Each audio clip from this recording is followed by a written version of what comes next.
Hello, fellow armchair generals. This is Gamer1745 here with a first look at Aggressors Ancient Rome from Slitherine. They're one of the premier war game.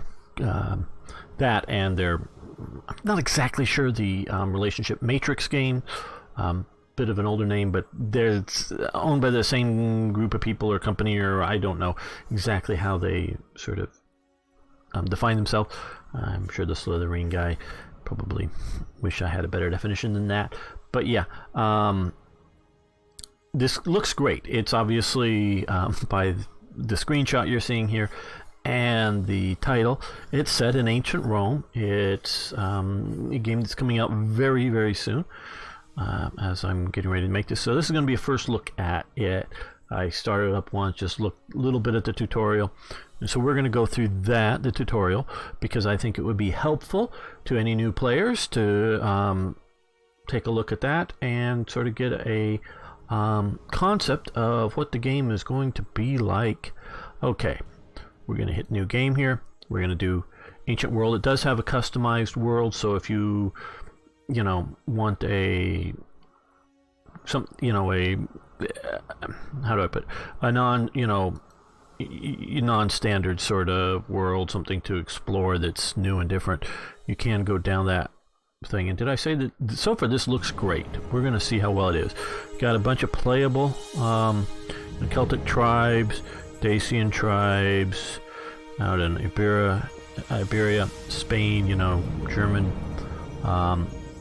Bosporan, modern day Iraq. No, Bosporan. That's up in your Constantinople kind of thing.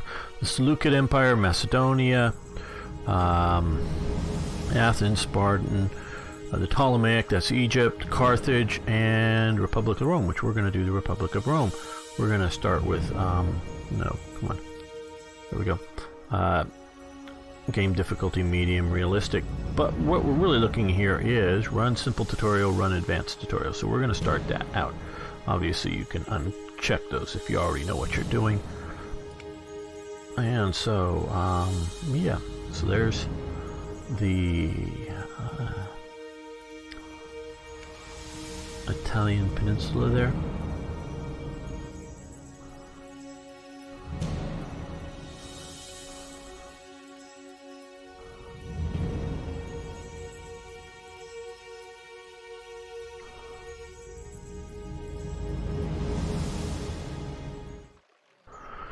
Okay, the following series of local battles and smaller wars, the city-state of Rome has brought the region of central Italy called Latium under its control. To the north, in the river valleys, are settled Celts, who are excellent craftsmen, warriors, and Rome's enemies. To the south, the Samnites, allies of the Gauls, occupy large sections of today's central Italy. The conquests of their lands brought Rome into direct contact with southern Italy. Magna Graecia, which has been heavily colonized by the Greeks in the centuries before. I guess at this point they've already taken out my mind blanks as I'm the Etruscans. Boy, what is sort of modern day Tuscany in there? I guess it's already at this point. Okay, we're at 278 BC. And the number will go down as we get closer to the AD number. The patchwork of Italian and Sicilian cultures and nations resulted in continuing conflicts and territorial challenge. With growing Roman influence over Italy, Rome, however, never meddled with the internal affairs of the Mediterranean, nor did it exercise its military strength against any of the dominant Greek cultures until now. In 282 BC, responding to a call for military assistance in a dispute of another city, Rome sent its fleet south and thus violated the fragile equilibrium of power. The peace is shattered, and the war of dominance between Rome and other powers will decide the future of the Mediterranean. And let me just Rome At times it was aggressively expansionistic, but mostly it was passive aggressive expansionistic, in that it went into areas of where it was invited in, quite honestly. Now, sometimes I would say it may have contrived to invite it in, but once you invite Rome in, Rome ain't ever leaving. Now, that doesn't mean that your country disappears, because especially I know some in the East, the kingdom sort of hung around for a long time, but they were client states of Rome. So that's an important thing to remember. Obviously, Rome is no longer a place, but, you know, as a thing, Italy is not Rome anymore. Okay, the Roman Republic is ready for great expansion. Dominate the whole of Italy, look for new opportunities to enlarge its territory and bolster its power. Rome has expanded significantly in recent years, but limited resources of its own lands do not cover the needs of such a large population and growing army. Luckily, its great position for development of trade and a formidable army to protect its interests. Its aggressive foreign policy has already brought Rome in contact with other strong nations. Rome plans to use its well-trained army and strong navy to establish itself as a dominant power, both land and sea. The southern border is threatened by Epirus, and nomadic Celtic peoples are raiding the countryside in the north. Powerful and ambitious, Rome will have to face strong opponents if it wants to become the ruler of the Mediterranean. The future of the nation is now in your hands. The honor of the vision of the ancestors and continuing their great deed. Your predecessor has largely laid out some plans called objectives that can be found with this icon. Okay, targeting open objectives window. Okay, that we get below or in the state menu, following the steps to fulfill your destiny. Okay, let's click that. Okay, objective is 83%, no, 85% met.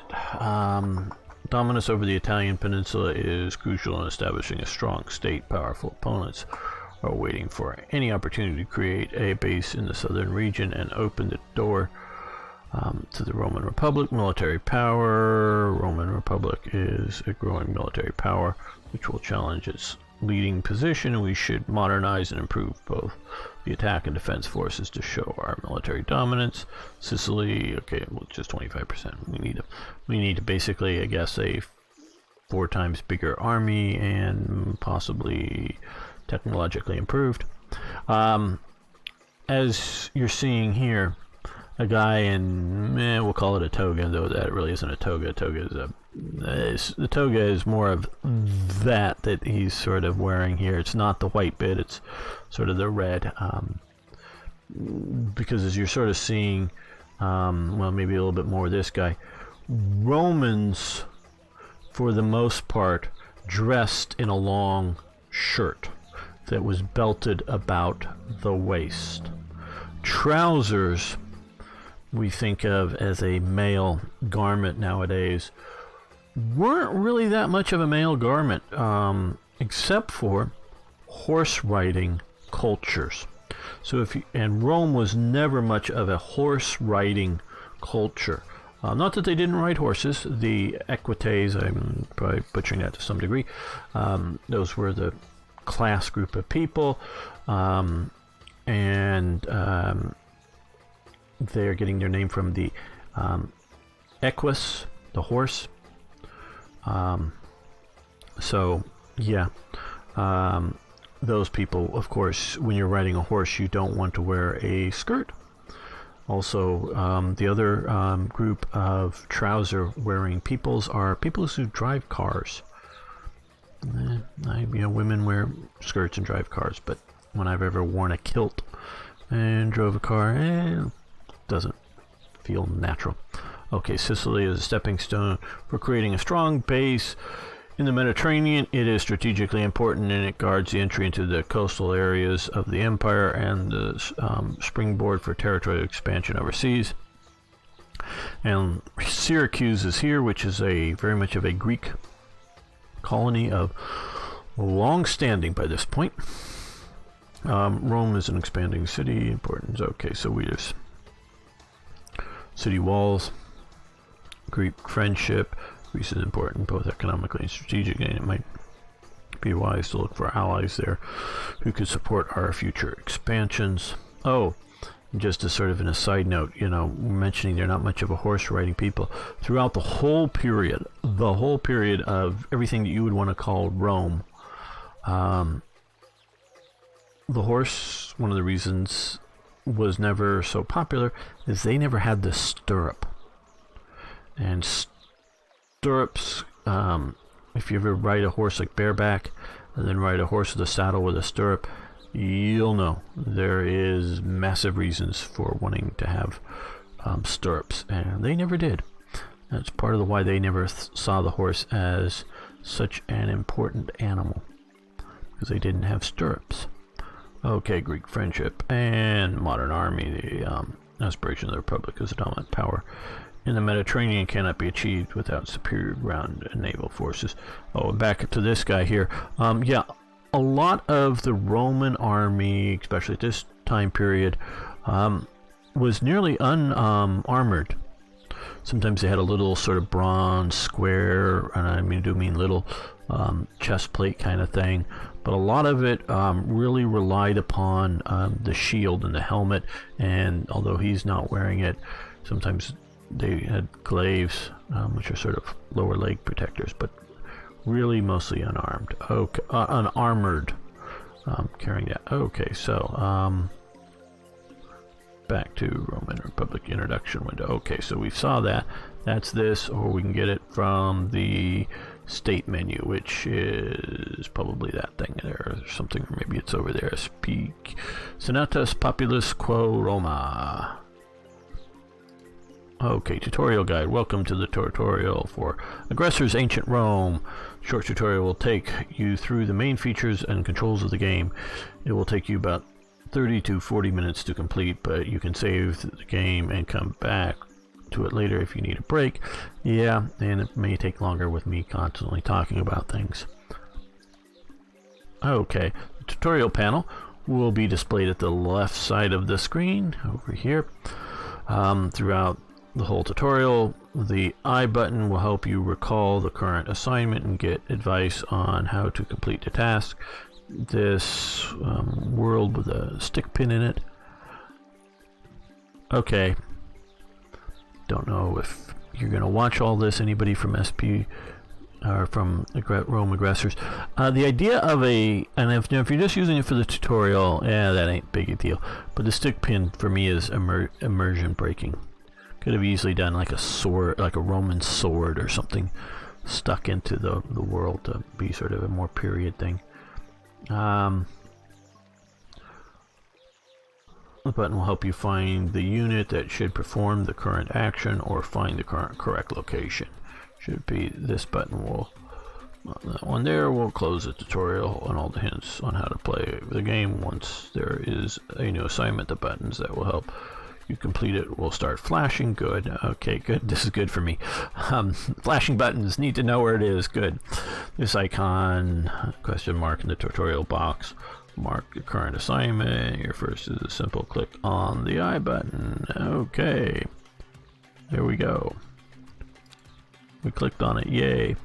Great. Now you know where to find the help. Yes. Okay. Next is also easy. Select the one of your map items on the map by simply clicking on it. Okay. Now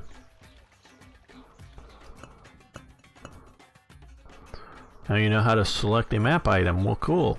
Once selected, the map item is highlighted and detailed information about it is displayed in the unit menu in the lower right corner of the screen. If you want to deselect a map item, right click to first deselect it and the chosen action, and then another right click to deselect the map itself. Okay, the unit menu will show okay, this is the details about that.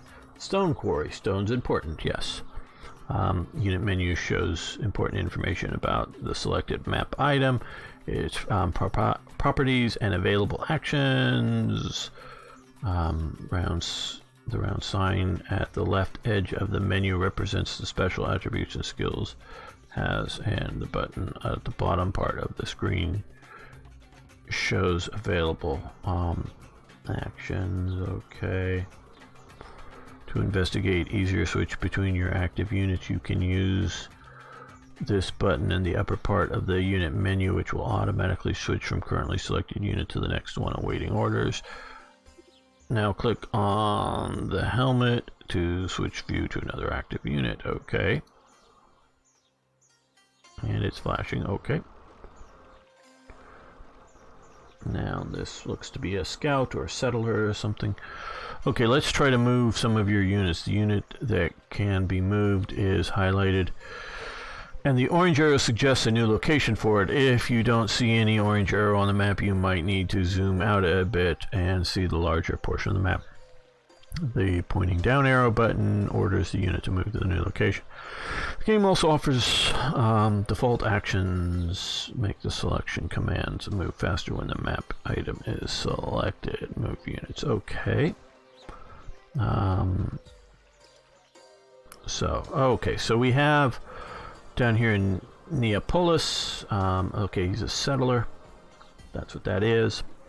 And that's where they want us to move him to, as opposed to somewhere else. And as you can see, it's basically, well, they're round symbol things, but it's sort of like square tiles and for movement locations and areas. One thing I always, and yes, we're going to compare it to the Total War series. I disliked about the Total War series and the provinces, it all seemed very fixed. And it all seemed, yeah, sort of fixed in that you couldn't necessarily just go and build new cities or something, because I'm, settlers, and decide where to put, and it had a very rigidity feel to it in that sense. And where this seems with some of the different stuff, obviously, you're not going to, predetermine locations for whether it's coal or stone or whatever, or forest. They're not going to grow in the you're not going to have good forests out in the desert or something, but still, a little more dynamism, and this looks to be that. Okay, so moves up there. Okay, we have another settler. You think outside Rome is a good place for you? Okay, and who is?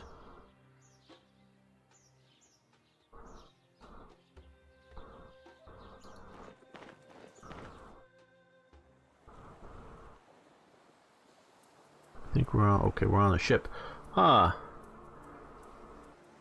Januarius's fleet, if I have the name even moderately correct.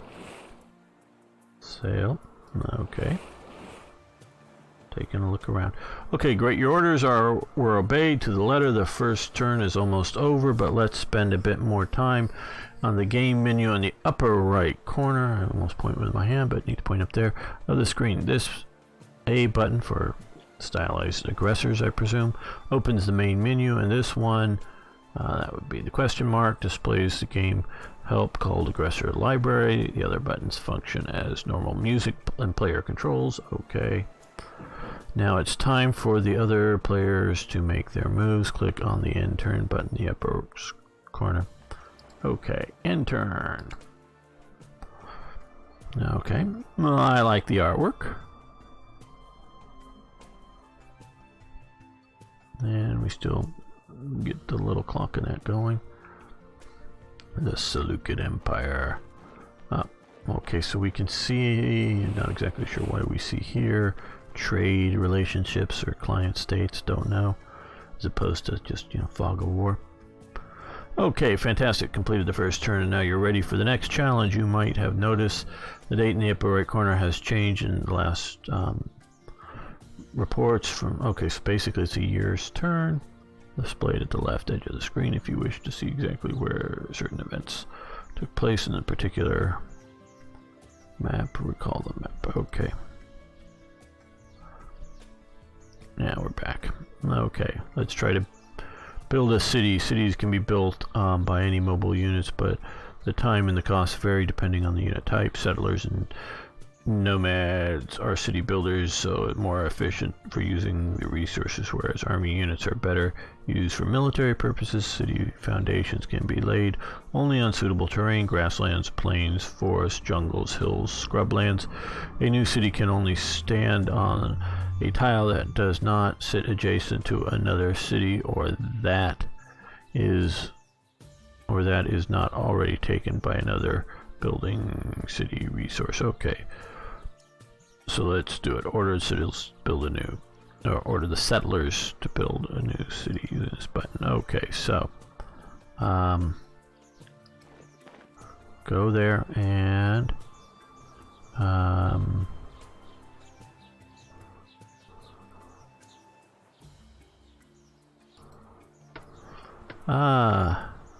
Sipontium? Okay, I don't have a better name for it.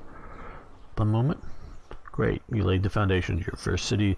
There is a lot of important information you should know about cities. When you select a city, several tiles around it get highlighted. This is the city range in which your citizens can work, grow food, cut wood, and the bigger the city range. Okay, good to know. So as the city grows, gets bigger, you can build different types of buildings and improvements in the cities to enable higher production rates and strengthen the defenses, or simply or to multiply yields.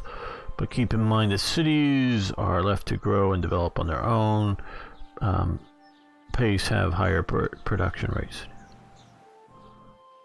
Okay, so if we leave them alone, they'll do better.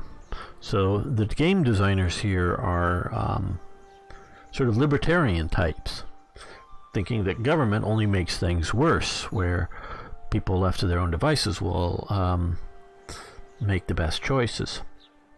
And well, that would be maybe a wrong statement of libertarianism. What they, and sort of coming out of capitalism, believes that the preponderance of people will make intelligent choices. This is what you need to understand. Between a centralized planned economy is that you have one person, 10 people, 100 people, whatever it is, a bureau that make the decisions for whatever it may be, where to build a road or whatever it may be. And where if you leave it up to everybody, it will be the judgment of a lot of people as to where the best place to have roads are. Now, that may sound sort of silly. Let me change that a bit. Where to put the where to put the market? Because they'll build 20 markets, and the 5 in the best location set up, they will succeed, and the rest will filter away over time, because people will because roads are, you'd be surprised, people used to build their roads wherever they wanted to build their roads in America, but that's a different thing. The markets where as opposed to city planners figuring out where the market should be and putting them in there, and so the masses people will work that out for the best.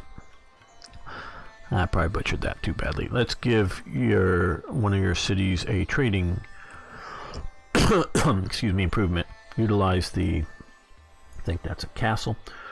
Use this button and select the right improvement from the list. While working on the improvement, no other tasks can be performed in the city. You can also use the alternative default action, however, with the mouse over the city, and hold the right mouse button to change the default action. In this case, to build an improvement, and confirm it with the click of the left button. Okay. So,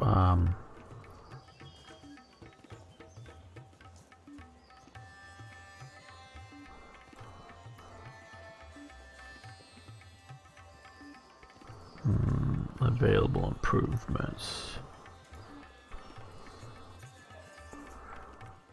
Let's click down here. I like that a little better. Okay. Civil service. The city is protected from revolts and uprising. Defense, strengthen defense strength is increased, and trading makes the city more money and then it consumes by increasing its production. When we were supposed to do a trading one, if I remember correctly, so let's select that. The citizens start building a trading center, which will have a significant impact on the overall income of the city. Roads play an important role in the strength and in the country's development, connecting cities and other buildings and resources with roads and improvements. The mobility of your units and production of your resources, roads and bridges can be built by settlers only. Okay. That's interesting. Here's, in my opinion, the first real flaw, and we can talk about the little stick pin thing. In Rome, the main builder of roads was the army. The army was used to build roads primarily. Give your settlers an order to build a road by clicking on this action. Okay, looks like I guess it could be a little road on this action button. Okay. Down here. And you want us to go there. And then... Okay, so that's a shoe on a sort of a brown road. Okay, build dirt road, one turn. Very good. Okay, another thing that is maybe a little wrongish here. Roman roads, as much as possible, tended to be straight. And they did put some curves in them when needed, just because of terrain was too much. But it comes down to the main reason for straight Roman roads was their surveying technique and apparatus that they had didn't really allow them to do curves, so that, you know, sure, they would not, you know, make turns in the road, and you know, they weren't like abrupt, you know, 90-degree turns or something. But even when you were turning, it wasn't going this and then, you know, exactly straight off to the other angle. It'd be you know, a gentle sort of turning from one direction into another direction. So there'd be, you know, so that wagons and whatnot could, you know, make the turn easy. It wasn't like some super sharp thing, but it would be measured from going, you know, let's say straight up the screen to then going off here in this direction. There would be, like, you know, a gentle sort of turn, you know, turning to the other new angle, but the survey would come, in essence, function from this line to this line here, you know, just sort of, you know, by hand or whatever, we get the general eye. Yes, this is probably going to take us longer as I keep explaining this. The new road will soon be ready and we can continue. Most new units are recruited and trained in cities and some other buildings like stables or shipyards. Let's recruit a new settler unit for this in the city of Rome by clicking on this button. Looks like a little soldier with a shield. Okay, so we're up here at Rome now. We got a soldier with a shield. Let's click on it. Settler. It's going to cost us 10 gold and 10 population. Okay. Guess that's gold, yeah.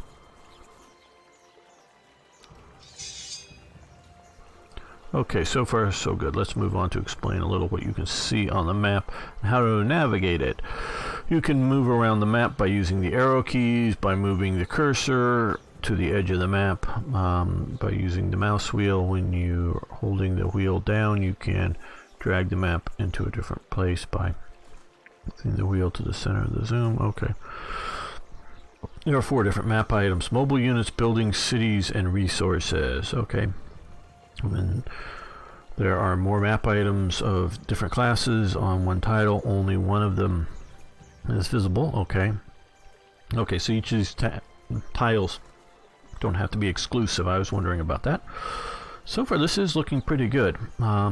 You will see one or more shields next to it representing the other map items. Okay, so Mobile units, shield, don't know if that's a helmet or something. They're a little small for me to tell.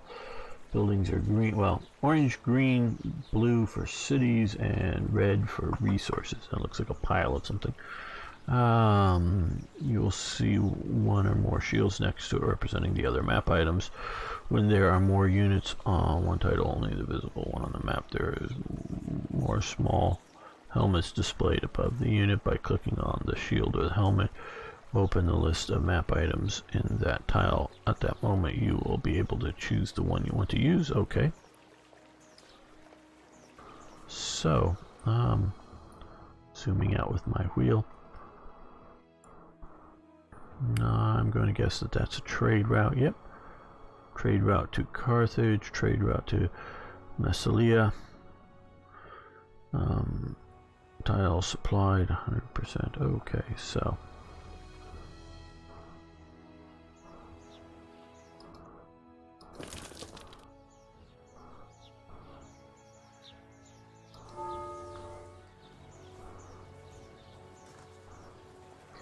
So we can see the little map there. I'm the man. He's the man. That's working there. I'm sort of kind of looking for a tile with a clear shield of some sort to show me that there's more in the location. Yes.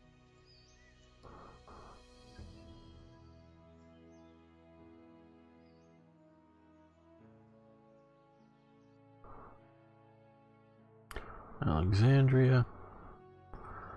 Okay, and Carthago is there.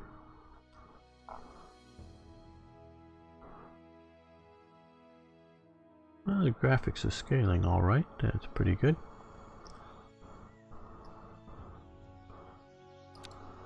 Okay, move around the map. Okay, yeah, that's what I've been doing. Moving around the map.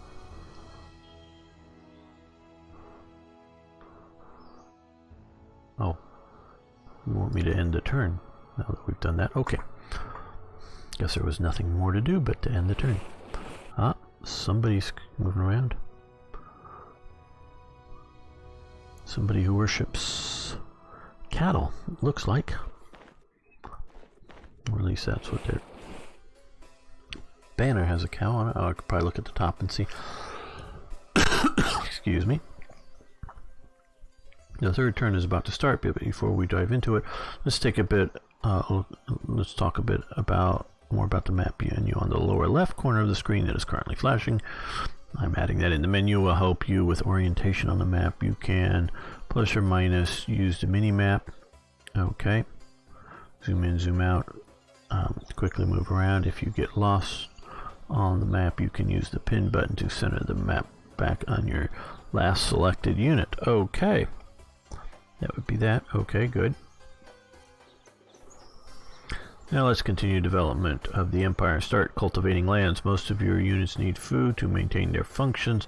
Without food, your armies will rebel and cities revolt. To increase food reserve, settlers should be ordered to build fields and farms around cities, but keep in mind that only plains and grassland are suitable for agriculture. Order your settlers to build a field by clicking on this button. Okay.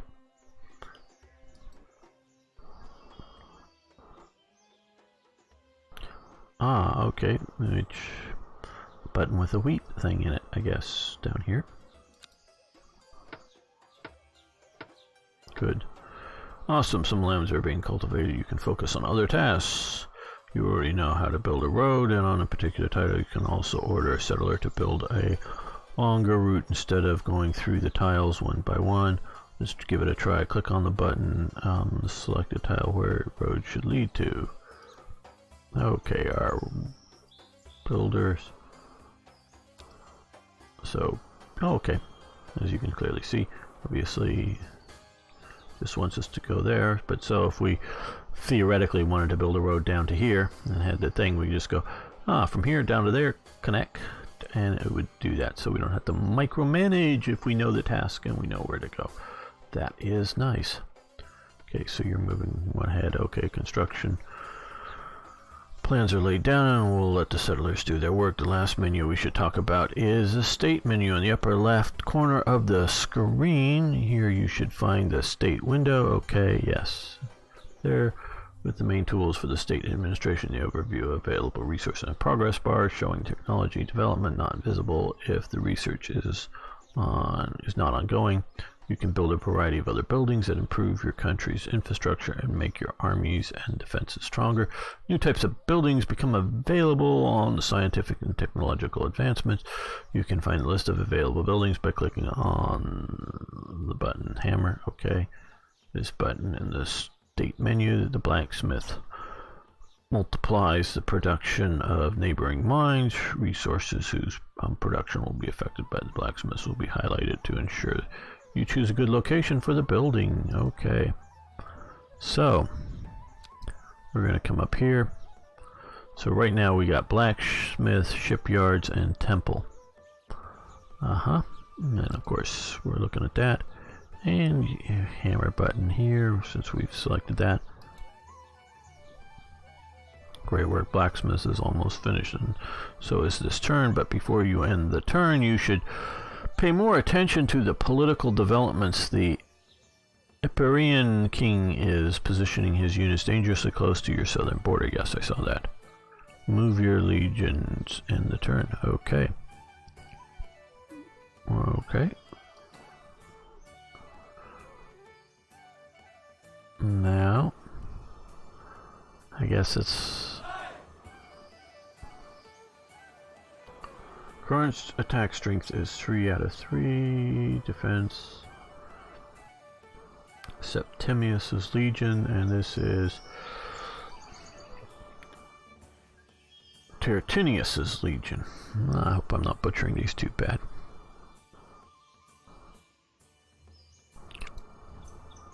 I wanted to look a little bit at the state menu. Soldiers, economy, population, area, victory conditions, objectives.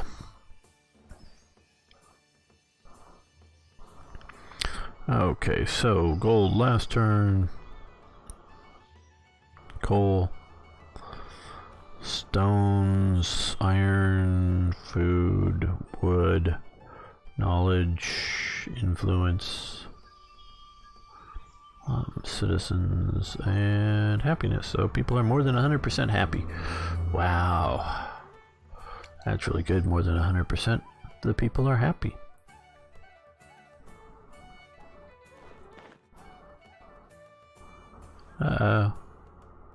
It looks like he's come onto my territory. That's a vessel, probably a trading vessel.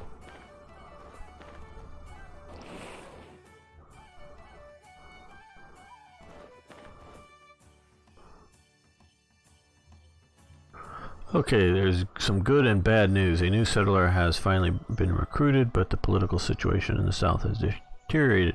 Epirus has attacked and his units are moving closer to your newly built city. You need to act fast. First of all, the legion in the north should be moved closer to the enemy. You can order your units to move further than where they can go. In the current turn, if you select a position outside the unit's movement limit, the unit will then move over several turns until it reaches its destination. Settlers should build a road so that the legions from the north can be transferred faster. The legion in the south should position itself to be able to counterattack as soon as conditions allow it. Okay, so we have him here.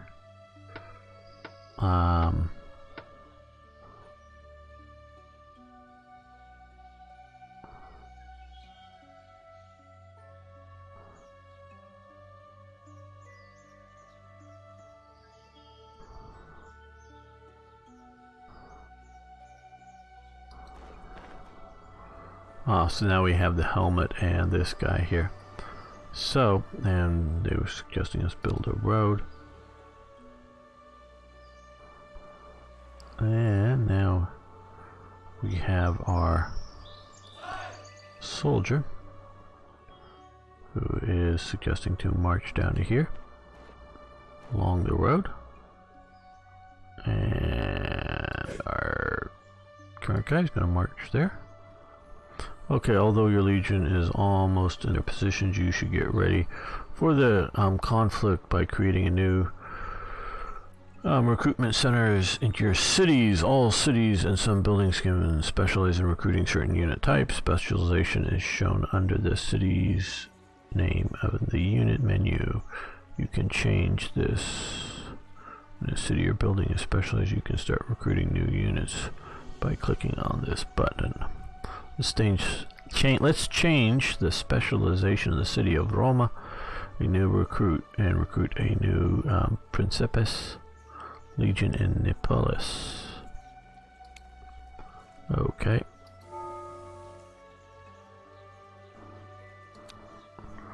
Okay, so we want to do that instead of creating these other things. Okay. And here we're going to create that. Okay, the enemy is still too far to counterattack, but you can strike back by taking his territory and mines. Click on the sword action button in order to attack, and then select your target. Okay, so we're here. We selected this guy. Now he is fairly well armored, and we're going to sword strike it.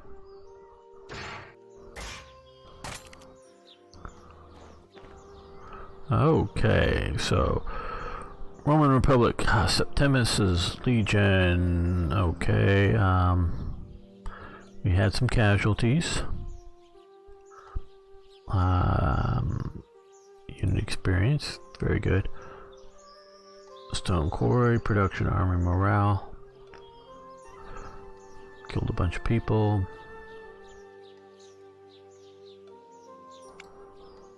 Okay, fantastic. You took the Epirian, I don't know.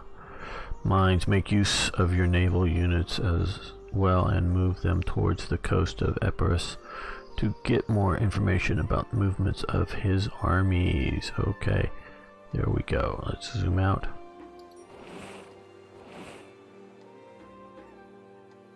Down to Syracuse. And they're also suggesting, okay, come down along the coast. Okay, during wartime and peaceful times, resources are of profound importance in the existence of all, for the existence of all the empire. All resource mines can be increased their size and their yearly production when they are connected to cities and blacksmith. Production of mine is increased when it is located within a 3-tile range from a city or blacksmith. It can be a simple connection over land by dirt or paved road. Each of these connections has an impact on the resource production. Each mine can be connected only to one city and one blacksmith. Let's build a route from Roma City that will connect the resource mines in its vicinity. Okay, so here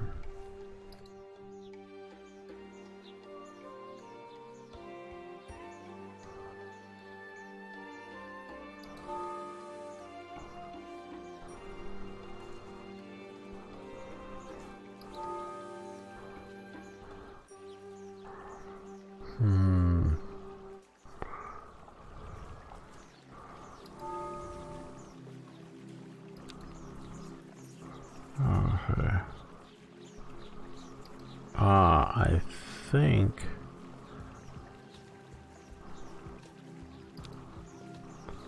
what we want to do is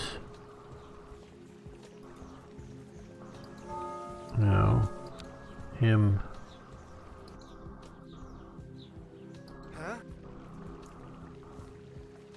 Oh, we need to build a route, that's right. Need to click down there. Okay, so he's going to build that. Okay, new road will be finished soon. Let's spend a bit more time with the state window, and one of the most important windows. Can access it by clicking on the button in the upper left corner. The state window contains a number of administrative tools which will help you rule and control your country. Now open the state window and take some time to check out the administrative tools you can use. Once done, close the window and return at the end of the turn. Okay, well that's sort of what we did before. So, trade open. Okay, who we're trading with. Not many people yet.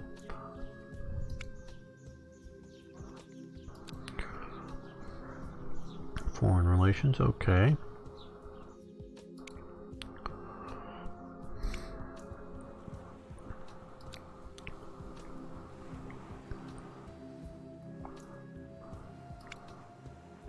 There we go, that looks better. Strategic overview.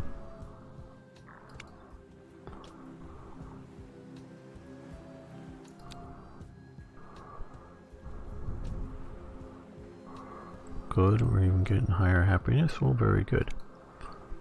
And end the turn.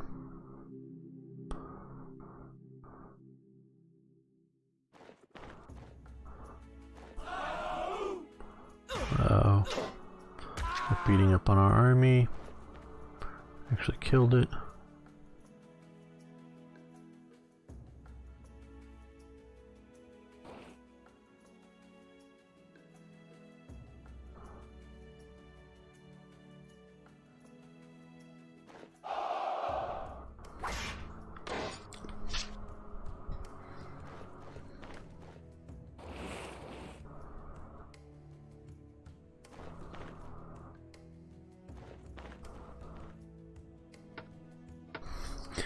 Oh boy, this is... Oh, hey, I'm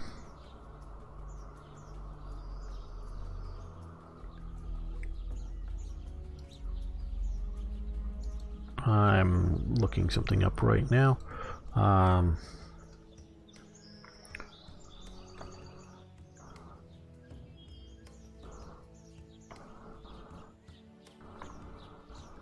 There we go.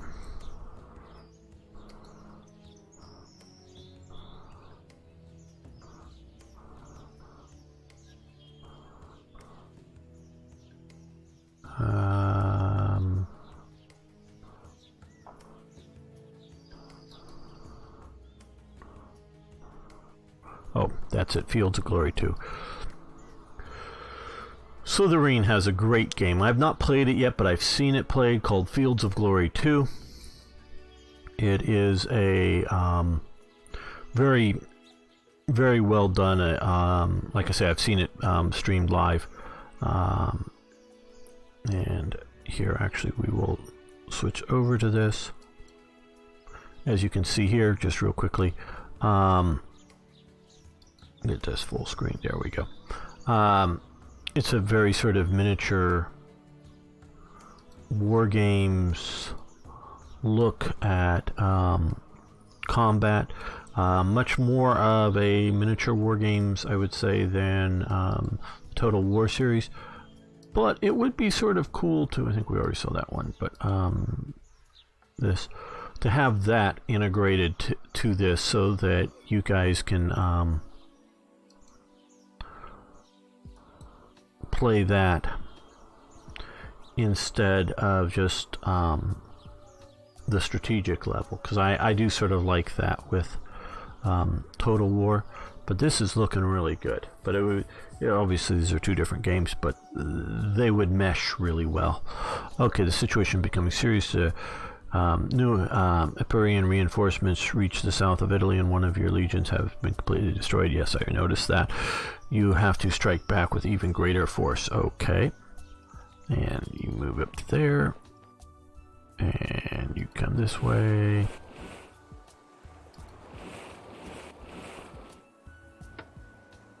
And you come down here to the Straits of Messina.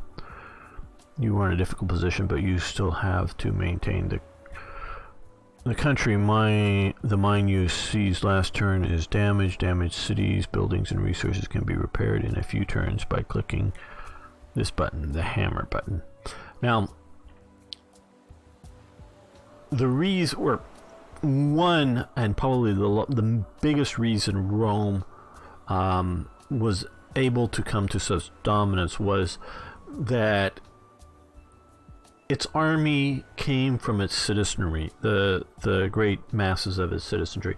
It wasn't quite the levy and mass that we see with France in the French Revolution, but because we just had an army destroyed, a legion.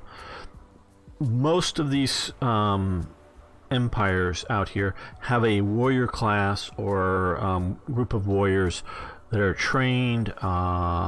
They fight. They're very precious to their Greek city-state, to their Celtic tribes, whatever it may be. But if they were basically wiped out, and I don't mean like everybody killed, but a great majority of them were killed or incapacitated or captured, a lot of times where slaves came from, they were sort of done. Not now, they might have good city walls and be able to hold out and survive, but they were done until they could raise a new army. Where Rome is, you could lose an army, they'll just have to raise another one. Lose that army, raise another one. Because they recruited so much of their army out from the mass of their citizenry. To be a citizen of Rome, basically at this early time, you had to be ready to be in the military, or actually sort of be in the military. Obviously they had slaves and other types, but it was this sort of able-bodied male citizenry. So, okay, we have this mine here. Click this, and that's repairing it. Okay, although you are preoccupied with political developments, you still should not neglect research of new technology. The more you invent, the more options it opens for you. Even when working on one technology, you can always switch to another that could be important. At the moment, a small resource penalty will have to be paid to reinitiate suspended research. Okay, the invention tree can be opened in the state window. Technologies available for research are marked with a hand icon. Okay, so this wasn't available to us before. Okay, beakers, so we can, so this is all that we have available sort of at the moment. This is, of course, the hand is the one that we can do 7 turns. When new research is started, you can see the development in the progress bar. In the state menu, this turn is almost over, but one last thing remains. Your units are closing in on the enemy, but they were unable to stop the pillaging soldiers. However, one of your settlers is very close to the front line and should be moved to the rear where it can be more useful. Next turn will surely bring better news. Okay, so want us to run away, run away. Hey, even ran away. Cool.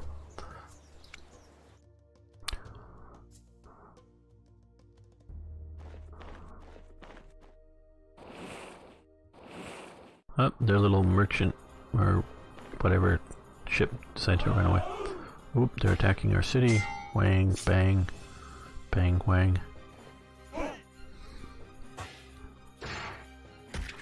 And they're attacking somebody else's city too.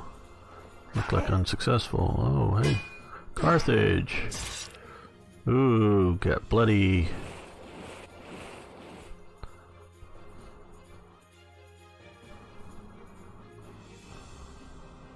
We would prefer to keep Carthage out of Sicily, but that may, well, they're already sort of there, I guess, but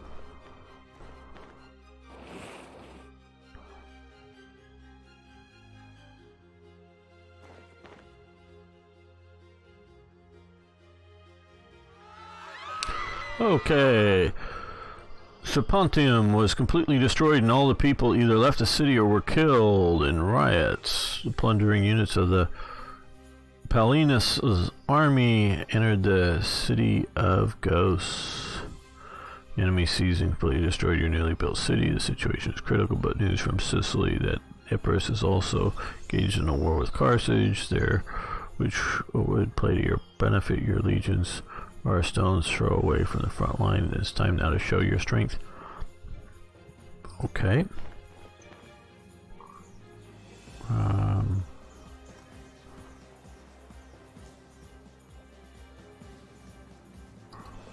Okay, I guess we're building a two legion group here.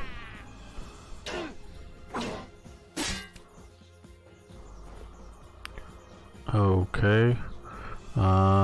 Soldiers. We were defeated. We got badly beaten. The luck is not on our side. Okay. Ooh, we took, well, not quite 4 times as many casualties, but a lot of casualties.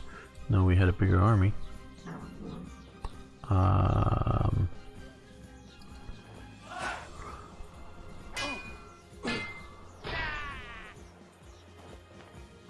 This time it's a victory. Okay, good. Fantastic one. Imperial unit has been destroyed, but don't rest on your laurels. There is still much to be done. Enemy ships that brought reinforcements to the south must still be in the near southern coast. Order your vessels to find and sink them. Okay, we did see them sort of come here and turn around. Oh, there they are. Ram them. Oh, launch catapults. Ooh, we're taking damage, but we sunk them. Victory. Great. So they're all sinking. Mission was successful. Enemy ships at the bottom of the sea. Time to end your turn. Once you do, the opponent's action panel appears on the top screen. You can end the presentation by clicking. You can skip the current player by clicking this button. Stop the camera from automatically following.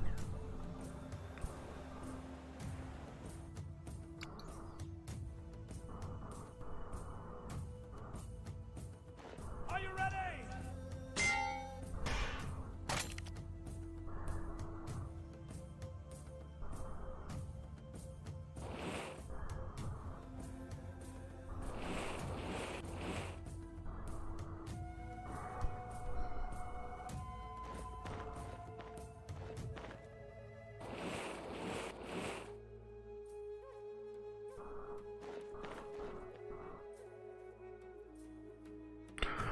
Okay, the bad times are still not over. The Epian army has massacred another legion in the south, but you should not give up. Your legion in the north of Aggressors has sustained losses during your recent fighting and it is necessary to supply it with new soldiers.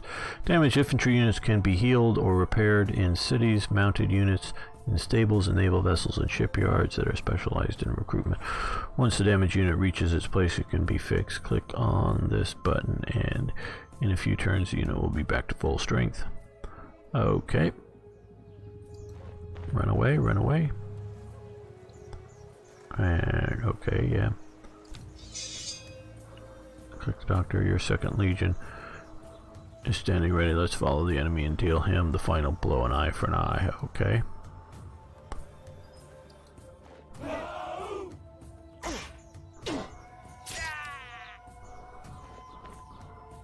Victory. I'm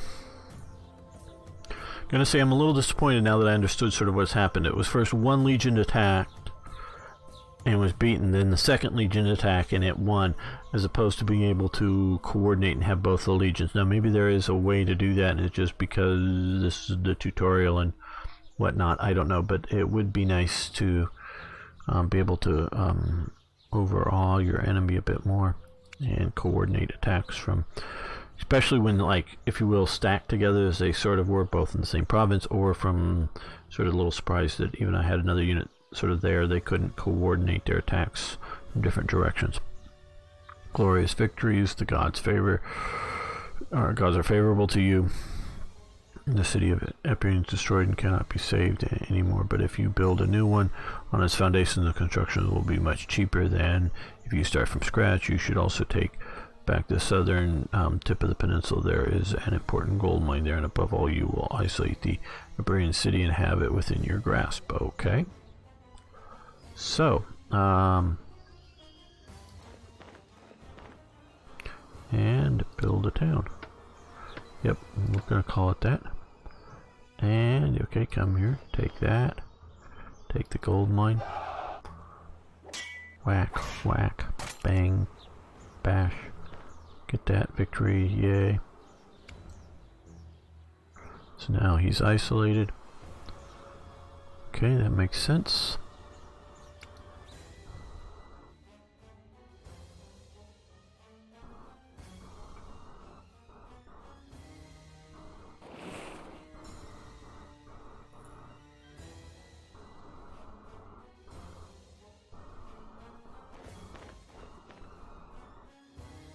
do like the speed of how watching these other things, it goes pretty quick, but without being too fast to follow what's going on. So I like that. And then where the Total War series, if you watch the other people's turn, it just takes forever. This is good. It's time for the final strike. The Empyrean city of Barentum is an excellent target. The city is not guarded, and you will not get a better opportunity, but beware that even an unguarded city can put up strong resistance. Okay. See, again, I would much prefer to be able to move 2 of these guys here and coordinate my attack.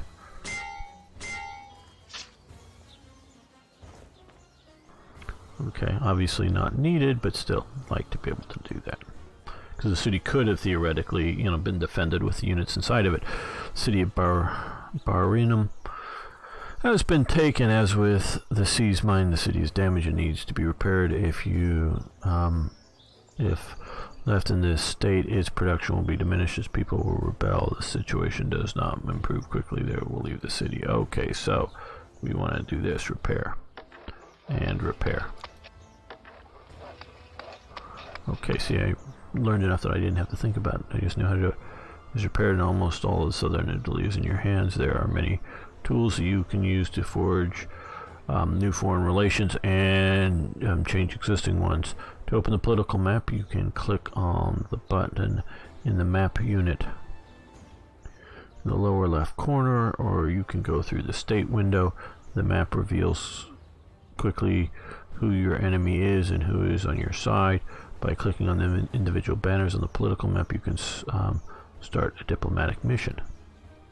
Okay, well, we're going to save continuing from here for the next episode. I want to thank you all for watching. Thank you for liking the videos, if you would. And of course, if you haven't already, please subscribe to the channel for many more great historical videos. And of course, I love to hear your thoughts on this game. I'm really glad to bring this game to you. It was provided to me by the great people over at Slitherine, and make up your mind whether it's something you want to play. Like I say, I'm liking it. Got a few minor quibbles so far, but we're still just looking at the tutorial, and I may have an imperfect impression on it, but it's looking good. So love to hear your thoughts. See you next time for more historical gaming.